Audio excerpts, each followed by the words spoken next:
health experts are warning that coronavirus statistics will soon be newly vulnerable to political manipulation after the Trump administration ordered hospitals to send COVID-19 patient data directly to a Department of Health and Human Services system rather than the Centers for Disease Control and Prevention, which usually receives the information and releases it to the public.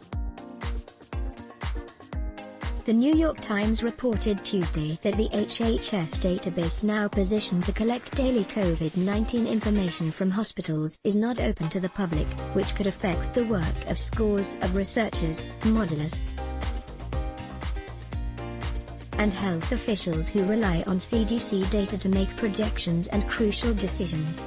Centralizing control of all data under the umbrella of an inherently political apparatus is dangerous and breeds distrust. Drive.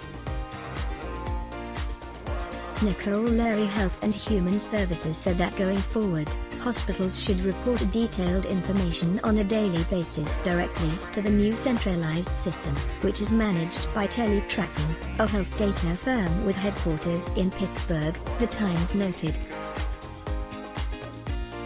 The administration's new directive came in the form of a document, PDF, quietly posted online last week by HHS, an agency headed by former pharmaceutical executive and Trump appointee Alex Azar.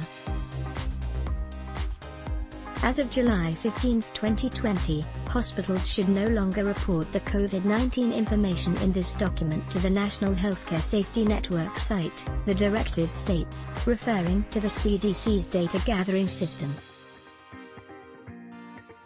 Drive. Nicole Leary, who served in former President Barack Obama's HHS, told The Times that centralizing control of all data under the umbrella of an inherently political apparatus is dangerous and breeds distrust. It appears to cut off the ability of agencies like CDC to do its basic job, said Leary. HHS spokesperson Michael Caputo confirmed in a statement to NBC News that the CDC will no longer control coronavirus data collection, but said the agency will still participate in the process. Trump has been insistently announcing for weeks he wants to cover up the scale of the epidemic by slowing down testing.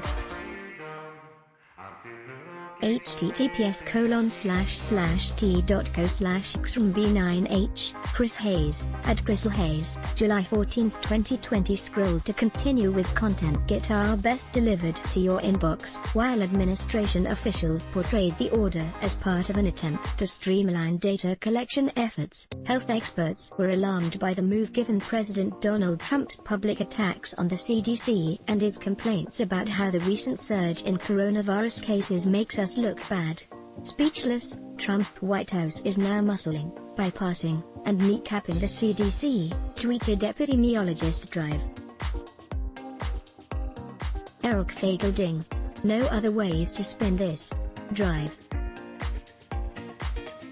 Leana Wen, a visiting professor at the Milken Institute School of Public Health at George Washington University, said in an interview on MSNBC late Tuesday that the decision to cut the CDC off from crucial COVID-19 patient data could undermine the U.S. response to the pandemic as infections surge across the nation. The CDC is supposed to analyze the data coming from different regions of the country, said Wen.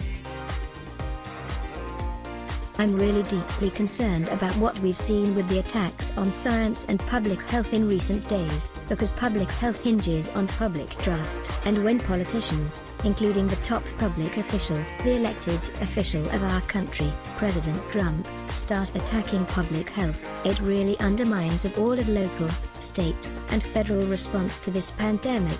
The administration's order came just hours after four former CDC directors wrote in a Washington Post op-ed Tuesday that no president ever politicized the CDC's science the way Trump has. Trying to fight this pandemic while subverting scientific expertise is like fighting blindfolded, wrote Tom Frieden, Jeffrey Copeland, David Satcher, and Richard Besser. It is not too late to give the CDC its proper role in guiding this response. But the clock is ticking. In a column for Esquire Tuesday, Charles Pierce urged hospitals to ignore the Trump administration's directive and send the data to the CDC anyway. It's time for hundreds of little rebellions, Pierce wrote. Let's block ads. Why? Show your love for him. Click the link in description. Thanks for watching.